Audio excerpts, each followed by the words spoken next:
Hey, everybody, welcome into the podcast. We've got another special bonus episode. You know, it's the beginning of fall. We're getting into the season that Brad and I love so much, American football. American football. Brad, are you more of a college football guy or an NFL guy? So I will say, in the basketball world, I don't like college basketball. Yeah. Mainly for the fact that they don't put on a great quality performance. Sure. Like, they miss shots, they hold on to the ball forever, they don't really do much. However, college football is highly entertaining, and even though it's not as good of a product, per se, as the NFL, I love college football, but I like the NFL more. I'm probably more of a college guy. I think it's just because, you know, in the NFL, you can get into the playoffs with a 9-7 record. Whereas in college football, like, you lose more than one game and you're done. Yeah. Yeah, I would agree with that. There is something about the one and done nature of college football where, like, if you're a top tier team, you can lose one game. If you're not a top tier team, you have to go undefeated to be even in the conversation. In consideration, yeah. Of getting into the college football playoffs. And that's only a recent thing. That only started 4 or 5 years ago. But we do love the game of football. It's provided us with so many great moments over the years. And it's not just, you know, on TV watching a live broadcast. The world of movies and the world of football have overlapped for, I don't know how long, 70, 80, 90 years now. For sure. We've been making movies about American football. And so today's top 5, Brad and I are going to cross over our love of movies and our love of sports. And we're doing our top 5 favorite football movies. But while we're going to be talking about these top 5 favorite football movies, what are we going to be drinking, Bob? Yeah, we're sipping on some wonderful bourbon. Recently, Brad and I took a trip down to Bardstown, Kentucky, and you guys have heard our interview with David Mandel, the CEO of Bardstown. Guys, I literally wish that I could, like, take the imprint upon my soul that Bardstown Bourbon Company gave me and give it to you. It is such a cool place. It was such a good experience. And today, we're actually going to be sipping on 2 of their line of whiskeys. So we're sampling their Fusion series, which is their blue label bourbon. And then we're also going to be trying their Discovery series, which is their green label bourbon. So Brad, what can you tell me about each of these bourbons? Yeah, so the first one that we're going to be drinking is their Fusion series. It's a blend of 60% of their own 2-year-old wheated high rye Kentucky bourbon, and then it's got 40% of an 11-year, 7-month bourbon. One of the cool things about Bardstown is that as their own whiskey was maturing in barrels, they basically let all these other distilleries come in and use their equipment and do experimental runs. And in the process, they basically struck deals where they held some of that product back so that they could blend it with their whiskey as it came out. So even though Bardstown's own bourbon is only 2 years old, they're essentially releasing a product that averages out to be about 7 years old. Which is really impressive in the bourbon world. Yeah, for If sure. you know anything about bourbon, you know that getting up above 7-8 years is really impressive. Scotch has been doing it for forever, but bourbon really is just maturing to that point. Absolutely. So what's the proof on the Fusion series, Brad? So the Fusion series is 98.9 proof. I don't know if I've ever seen a decimal point on proof before, Especially other than that maybe specific like of one. maybe like 0.5. Yeah. But yeah, 98.9, which makes it 49.45% alcohol. All right. So yeah, it's not the highest bourbon, but it's not on the low end. Right. And let's hear about the Discovery series. So the Discover series is a little bit higher end. You can already see it's got a little bit deeper of a color. It seems like it's just the 11-year, 7-month bourbon. Right. It's a blend of whiskeys that do not include Bardstown's own product. Right. So I'm looking at not the mash bill, the blend bill, Right. I guess you would call it. And the age statement on the 4 separate bourbons is 13 years, 11 years, 7 months, 10 years, and 5 years. And 75% of the blend is the 11-year, 7-month. Wow. So, and the 5-year, the youngest one, is only 10% of the bourbon. So this is a nicely aged bourbon. And Brad, what does it clock in at proof-wise? Proof-wise, we are talking about 121.21 proof. Wow. Even more specific than the 0.9. Yeah. So yeah, we're looking at 60.605% alcohol. It's like nearly barrel proof. Yeah, and you can see it, man. You look at the depth of that color, and I'm excited to try this. Well, we'll sip on both of these throughout the podcast, but why don't we get into our top 5 lists? So, Brad, top 5 football movies, what's clocking in at number 5? Talking about the most manly movie in the world, Little Giants. Little Giants. Little Giants, man. I mean, we're talking 1990s, Rick Moranis at the peak of his powers. Whatever those powers were. Rick Moranis owned the 90s. He really did, though. I mean, let's talk about any movie that you enjoyed as a child of the 90s. Yeah. Rick Moranis was probably in it. Or he should have been. Goodfellas. Goodfellas should have been in it. Pulp Fiction should have been in it. Home Alone. Yeah. He should have been Macaulay Culkin. They should have just shrunk him down. Honey, I Shrunk the Kids. Yeah. Honey, I Shrunk Rick Moranis. Right. Exactly. So tell me about Little Giants, Brad. Why did this make your list? This is just... I think it encapsulates a lot of different children's football movies all in one. You know what I mean? Yeah. Just like the innocence of young kids just absolutely loving sports. I mean, an analogy movie would be Sandlot. And I would say Sandlot is the better movie. But like along those vein of movies, if you want to talk about a great movie about kids playing baseball, you go watch Sandlot. Yeah. If you want to talk about a great movie about kids playing football, you go watch Little Giants. You can't beat it. Disney really had this like sports movie formula in the early 90s that they were just, I mean, they were cranking them out, man. It was Angels in the Outfield. It was Little Giants. It was Mighty Ducks. It was Cool Runnings. And I don't know if these are all Disney, but there were just a ton of kids sports movies. And it seems like they all followed that formula. Right. And everyone has their favorite. My favorite is Cool Runnings. I love the Jamaican bobsled team. So I will say one of my favorite viewings of Little Giants was when I was in Simferopol, Ukraine. Really? We were on a service learning trip through my college there. We were there for like a month, and like 3 weeks in, we were just like dying for something American. And the people we were staying with were like, "Well, we have Little Giants." And so we just sat down in their apartment and watched Little Giants, and for like 2 hours we were transported into the beauty of America. Right. Well, speaking of the beauty of America, I'm going to go to my number 5 pick. And Brad, you gave me a ton of crap for my selections on best comedies of the 2000s. So that's because you chose poor movies. I chose great movies, but not funny comedies. They were not funny at all. Right.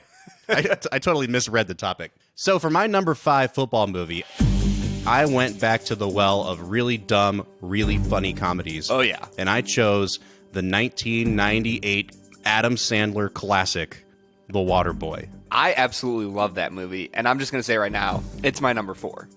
Oh, all right. So we've knocked out 5 and 4. Yeah, we're talking about the same movie for both of us here. The Waterboy is truly not only one of the best football movies. It's just a brilliant comedy. It's well written, it's interesting, and most importantly, I just die laughing throughout that entire movie. One of the things that I actually really like about The Waterboy is that, I mean, it's obviously played for laughs how hard Bobby Boucher can hit people. Right.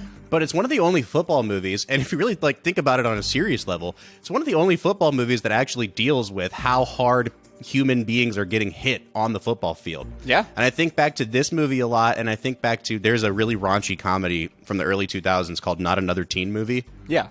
And that movie has a football flashback that's even funnier than The Waterboy. But what I love about this movie is that it really deals with just how hard Adam Sandler can hit a human being flying through. And it's not just limited to football players. It's his college professors when they make fun of his mama. Mama's wrong. Mama says alligators are so ornery because they have all them teeth and no toothbrush. All right. Let's hear what Mama has to say on the subject. Mama say that happiness is from magic rays of sunshine that come down when you're feeling blue.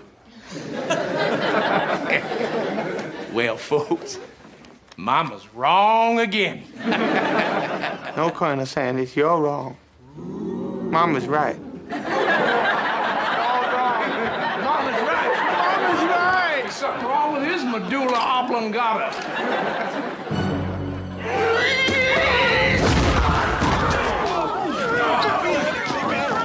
It's okay to fight back. Coach Klein said I could. Mr. Coach Klein said I could. It's fine.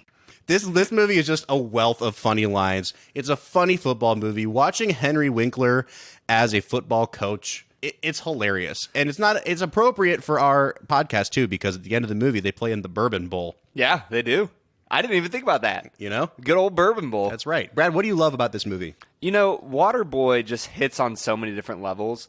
And I will say this, even the football plays, one of the big problems with certain football movies is that the actual filming of the football happening on the field just looks terrible. Yeah. You know what I mean? Yeah. Like, I feel like a lot of people feel that.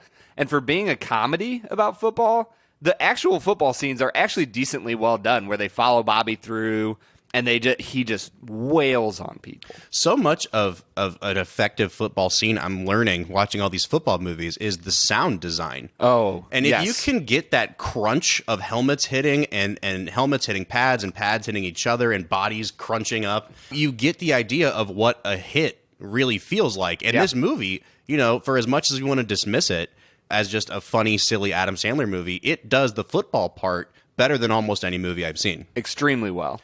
All right, Brad, since we've already done your number 4, why don't we take a sip of this Bardstown Fusion series? Can we just talk about Kathy Bates in that movie? Oh, gosh, while we sip on whiskey. While we sip on whiskey. She is absolutely perfect in that movie. I mean, she's given us so many great movies. She's a phenomenal actress. Yeah. But her performance in The Waterboy is so good. I love it when actors don't take themselves so seriously that they won't be in a movie like this. Totally agreed. And a lot of people have never seen Kathy Bates' Oscar-winning performance in Misery, but they've seen The Waterboy, and they know her as Mama, and they know her as Joe Bennett from The Office. Yes, you know what I mean? Yeah, for sure. And even along the same lines, Henry Winkler being in the movie. Henry Winkler is a gem. He is so funny in all the things that he does. And when he pulls his pants down and shows the tattoo of Roy Orbison on his left butt cheek, it's just priceless. I don't even want to comment on that. Oh, man. Brad, what are you picking up on this Bardstown Fusion series? Deliciousness. Yeah. You know, in my mind, if you're only concerned about pumping up your own ego, I can see why people might put out their own bourbon at 2 or 3 years, but that doesn't make sense to me because it usually doesn't turn out great. If you're willing to blend with another bourbon to make a phenomenal product, go check out Bardstown Bourbon Company. Brad mentioned that it has a high rye mash bill. And you can taste that. Yeah, for sure. You can smell it on it as well. Are you picking up anything in particular on the nose or on the taste? There's just so much vanilla. Like as I'm drinking it, I can smell it. Mm-hmm. You can taste it all the way through. Yeah. It's amazing. I'm really picking up a lot of the rye. I don't know if it's just where my palate is today. You do get those notes Brad was talking about, but I'm kind of surprised at how thin this kind of is, and there's almost no finish. It evaporates really quickly. Yeah, and I actually like that, because I think a lot of times with high rye whiskeys, that rye just sits on your palate for like minutes after you're done sipping, and I don't like that, because that bitterness just sits there, and sure. I'm not a very bitter person, so. Well, that's good news. All right, so we're going to keep sipping on this, and what we're going to do is we'll take a break in a little bit, we'll come back, and we'll drink the Discovery Series, and then Brad and I will tell you at the end of the podcast which one we each prefer. All right, so my number 4 film, since we've already been through Brad's number 4. You know, it's not a movie where you see a lot of football action happening, but it's completely related to the NFL, and it's related to the scandal that's been ongoing in the NFL for years and years now. And yet has been surprisingly hushed over the last few years. Swept under the rug by that great saint of a man, Roger Goodell. So my number 4 film is the Will Smith movie Concussion. What I love about this movie is that it really takes seriously the subject matter, and it forces you, even as a football fan, to deal with it a little bit. You don't come out of that movie not understanding that you're kind of implicated a little bit as a viewer. And like every time I watch football now, I think about the fact that like I'm kind of a hypocrite, because I know that these guys are putting their lives on the line literally, and maybe not in the moment, but in the future, and what could be happening to their brains, and yet I'm still paying to watch it happen. Yeah. I mean, the big thing for me is make the knowledge more readily available to the players. If the players know 100% this is the risk I'm taking, and they still take it in order to make, for most of the time, millions of dollars. For some of them, it's hundreds of thousands of dollars. Right. Great. Like, we're all humans. We have free agency. We can make our own decisions. The big problem is, for so many years, nobody knew how bad it was. And it's amazing that we didn't realize sooner. Right. How bad these helmet-to-helmet hits were going to be. Well, and that's the great thing about this film, too, is that, it's based on a true story, and they obviously make some embellishments with it. But, it's about this doctor in Pittsburgh. I think his name's Bennett Omalu, played by Will Smith, and it's a fantastic performance from Will Smith. I know that people seem to think Will Smith has been like in a skid for a number of years, but if you have not seen this movie, it was an Oscar-caliber movie for Will Smith. But it goes through the history of some of these great Steelers legends and how they were driven to madness or to suicide by the effects of what had happened physiologically in their brains from taking these hits. Do you even watch football? No, not at all. But I've been studying Mike Webster's position. The man in the middle is quite deceptively the most violent position on the field. The slaps, the punches, the forearm, it is an unremitting storm of subconcussive blows. The head as a weapon on every single play of every single game, of every single practice from the time he was a little boy to a college man, culminating in an 18-year professional career. By my calculations, Mike Webster sustained more than 70,000 blows to his head. Brad, have you seen Concussion? I have not seen Concussion. I really highly would recommend it. I mean, it's a great movie. Obviously, it's not the kind of movie you watch to get yourself like pumped up for football season. But all around, September 1st, I'm watching Concussion. But all around, it's well acted. It's worth viewing. And I think that, you know, if we're going to continue to deal with this topic in America, then we all need to be a little bit more educated about it. And I think this is a good way to introduce yourself to it. But Bob, we're not going to deal with it because nobody talks about That's it not anymore. the American way. It's not the American way. We swept it under the rug. Oh, gosh. It's all okay. Brad, let's do your number 3. Number 3. I know for a fact that this isn't a great movie per se, but I love Draft Day. Draft Day. Because with I'm Kevin from Costner. Because I'm from Cleveland, and the fact that the Cleveland Browns can be the primary focus of an entire movie, Yep. I absolutely love it. This is essentially like the major league of NFL movies, and they both deal with Cleveland sports. And Yep. they're both dealing with Cleveland sports because the Cleveland sports team they're dealing with, in reality, was awful at the time. The movie emulated real life extremely well, but even beyond that, I mean, I think it was a well-made movie. It wasn't a perfect movie. There was struggles throughout. It was kind of cliche, but overall, it's about Cleveland, and I absolutely loved it. Well, that's the thing, is like, you can't make a sports movie and then not expect to like the movie that's about your preferred real-life team. Exactly. It's like it's just a cool story, and I love the movie. That's awesome, man. What about you, Bob? So I'm going back to movies from the early 2000s that people don't remember well enough anymore. And I really, really loved The Rock's movie Gridiron Gang. It's about kids who are in like the juvenile detention or prison system. And The Rock is a mentor who has to put a team together out of these kids. And it's also based on a true story. And this movie came out around the same time as Friday Night Lights. And Okay. I feel like in this moment in history, like we were getting into these really gritty, realistic sports movies. And what I love about this movie is that it portrays the life of these kids super accurately. And it doesn't sugarcoat things. But it also, because it is so rooted in reality, I think the emotional payoff of this movie is so much more impactful than 90% of sports movies, where it's just every character is a cliche. You know what I mean? Right. And this is when The Rock really started to be taken seriously as an actor. You know, he wanted to be called Dwayne Johnson now. Yeah. And, you know, we had seen him in movies like The Mummy Returns, The Scorpion King. So he had done some of these movies where people recognized that he had like a charm and a charisma, but he hadn't really done any serious acting before. And this was the first time that he kind of made me sit up in the theater and go, oh, okay, I can go with this guy in a dramatic turn. Yeah. Because he wasn't winking at the camera. Like, he wasn't flexing and reminding you that he was a WWE wrestler. Right. He really had acting chops. And this movie, like, I went with him the whole movie.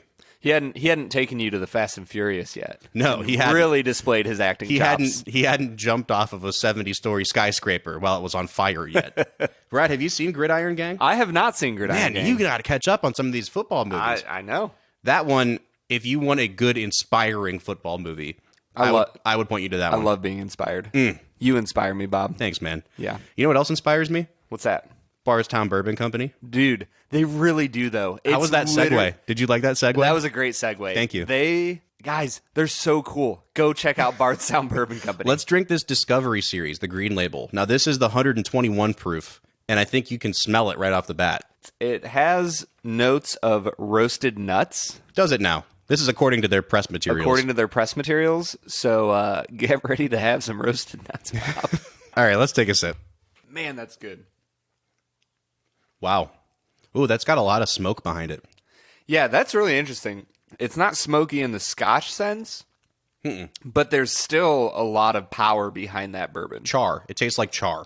Yeah, and the high proof, you can taste it, but it doesn't hit you too hard going down, which I think is the problem that a lot of high proof bourbons have, or whiskeys or anything. When you have a high proof whiskey that's of a lower quality, the burn isn't in your mouth, the burn is in your throat. Yeah. And I just don't enjoy that as much. No, and I think what really helps balance this out is how long that the blended whiskeys in this have been aged. Yes. It's not like it's 120 proof and only 2 or 4 years old. I mean, some of this is 11 years old. Right, because the thing is, when a bourbon is that strong and that young, it's just the ethanol that's giving you the burn. Yep. Whereas when it's this old and aged well, it's not the ethanol giving you the burn, it's the char. Yeah. And that char just smokes and it sits in your mouth and on your palate, Yep. and it's delicious. From a flavor profile, this reminds me a lot of Elijah Craig. It's darker. It's a little thicker. I'm going to use the word viscous. It's viscous. Ooh, man, we haven't heard the word viscous in a long I've time. been avoiding it. It just has that smoke behind it. And I mean, if you heard our review of Elijah Craig, this reminds me a lot of that. Yeah. And I know, Brad, you were a little bit cooler on Elijah Craig than I Yeah. was. But man, I am really, really digging this Discovery series. Yeah, man, it's really, really good. And the thing is, at the price point it's at, I really hope you'd be taking it. Yeah, for sure. I will say, as much as I am effusive in my praise for Bardstown Bourbon Company, you're going to be dropping about $60 for the Fusion series, which is the first one we tried, and you're going to be dropping like $110 to $120. Yeah. Which is a lot of money. It is a specialty bottle of bourbon. This is not something you'd pull out every day. Yeah. So, all right, Brad, let's get back into our top 5. What is your number 2? Number 2. Rudy. I love Rudy. And Bob and I have talked, and he'll probably tell you, dear listeners, that he is a heathen who doesn't care for the movie Rudy. I like Rudy. I just think that in the years since Rudy has come out, we've had so many good football movies that it's not in my top 5. Yeah, like it's good. You're wrong. It's good. But the whole dramatic arc of the movie is that, Samwise Gamgee is not very big and he's not really fantastic at football, but hard work pays off and he makes like one tackle. Yeah. It's a tackle for loss. Good for him. And the thing is, I feel like of all the people in the world, I feel like you would appreciate that it's not necessarily the weight of the final action or the real world outcome. Sure. It's the personal weight that it carries for him and for his family and for his teammates I get that it. he's able to do that. I get it. It's good. It's a good movie. What do you love about it, though, Brad? I think the movie moves you emotionally in a perfect way. There's something about the movie where it starts with him in his house as a teenager, just adoring Notre Dame football. And I guess there's just something beautiful about the way it captures the essence of what it means to be a football fan. I think that's probably the biggest thing. And it captures the essence of being an ordinary person. Yeah. I think that's why it attracts people so much, is because it's not a movie about somebody becoming a superstar.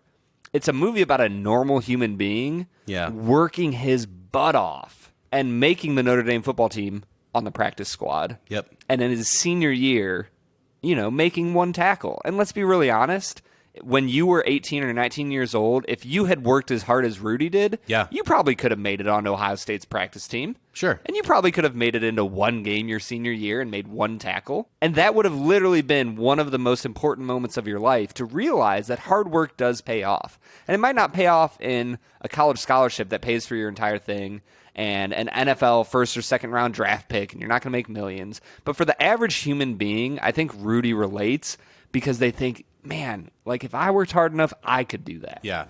You're 5 feet nothing, 100 and nothing, and you got hardly a speck of athletic ability.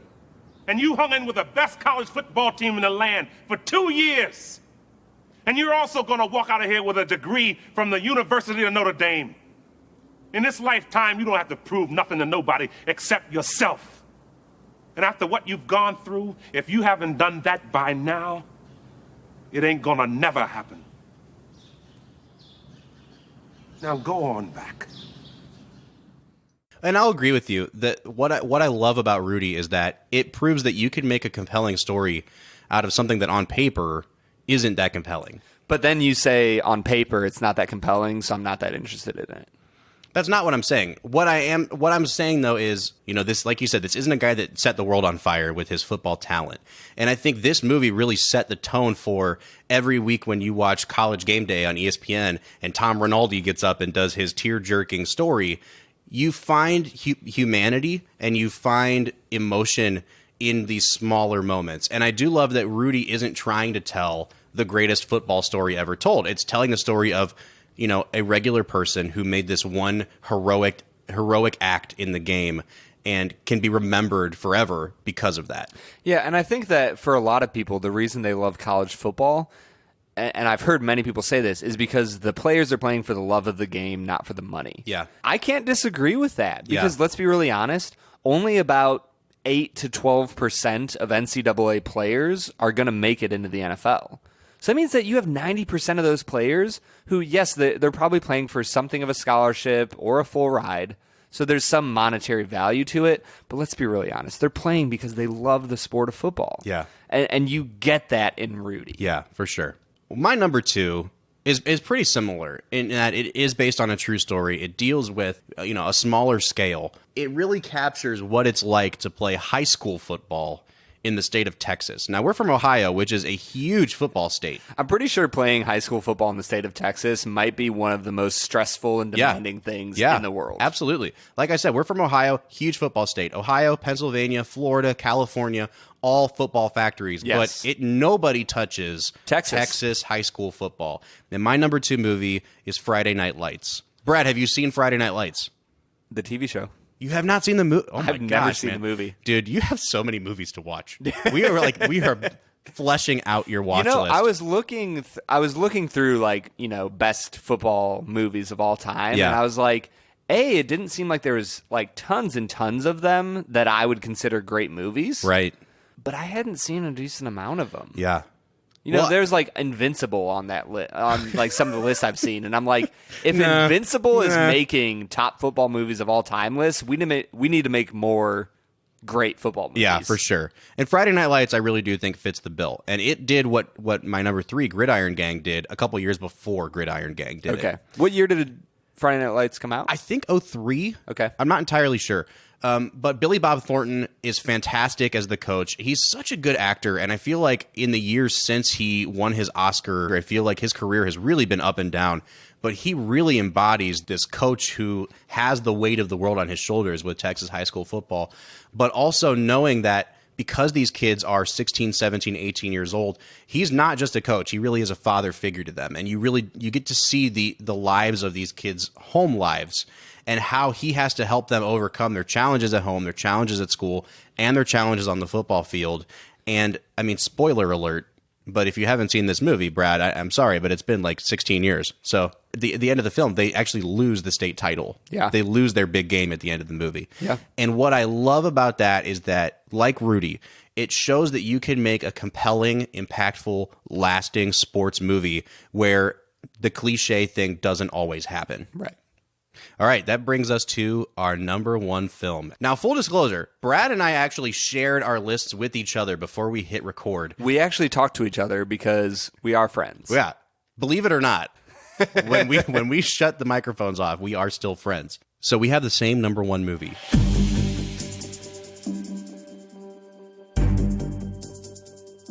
And I don't think that there's any argument that anyone can make in my mind that this is not the number 1 football movie of all time. Remember the Titans is so good. It's so good. You got to help me with dramatic build-up, man. You just undercut everything I was building up. Well, that's because I'm your good friend. That's right.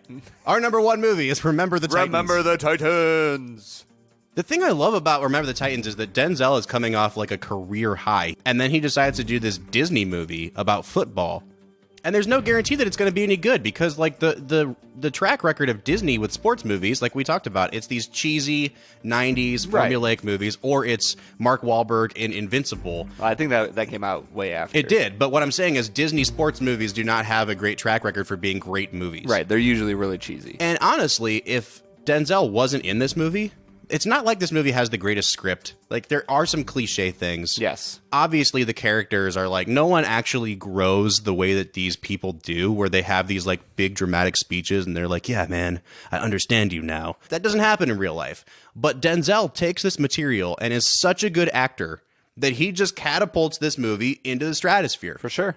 And I also really, really loved Will Patton as the assistant coach. Is he in anything else? He's a character actor. He's been in a ton of stuff. I remembered him from, before this movie, he was in Armageddon. So, he's been in some like big budget movies. But I think that he was just a perfect complement to what Denzel was trying to do in this movie. Yeah, because the beautiful thing about their performances is the fact that they both want the same thing. They both want to care for their players and put them in the best position to succeed. Mm-hmm. But you see that in the real world, people have different ideas on how to help other people succeed. Yeah. And they clash in that. And it's okay. Yeah. But you can reconcile those viewpoints. Yeah, and I for absolutely sure. love that about this movie. Alan, you're in. Come on. All right. Now, I don't want them to gain another yard. You blitz all night. And if they cross the line of scrimmage, I'm going to take every last one of you out. You make sure they remember forever the night they played the Titans. Leave no doubt. Well, and it's not just these two. It's the actors that are playing the high schoolers. I mean, we said that this movie does have some cliches to it and that the characters are kind of like these walking, tropes. But the characters have had a lasting impression on pop culture. I mean, you've got Ryan Gosling in one of his earliest roles in this movie. Yeah. But it's not just him. It's, the guy that plays Gary, the guy that plays Julius, the guy that plays Rev. Sunshine is still a character that people talk about today. Yeah. Yeah. I mean, when Julius picks up Gary's mom and hugs her, right. And it's a silent scene, you don't hear what they're saying. There's something beautiful about that scene that you didn't need words to explain. It's just there. Yeah. Yeah. It's a great movie. And in watching the movie, I found out that they actually they changed the order of history a little bit and how things actually worked because, Gary gets in a car accident that leaves him paralyzed. Right. And eventually he dies. You said that really heartlessly. Sorry. And eventually he's dead.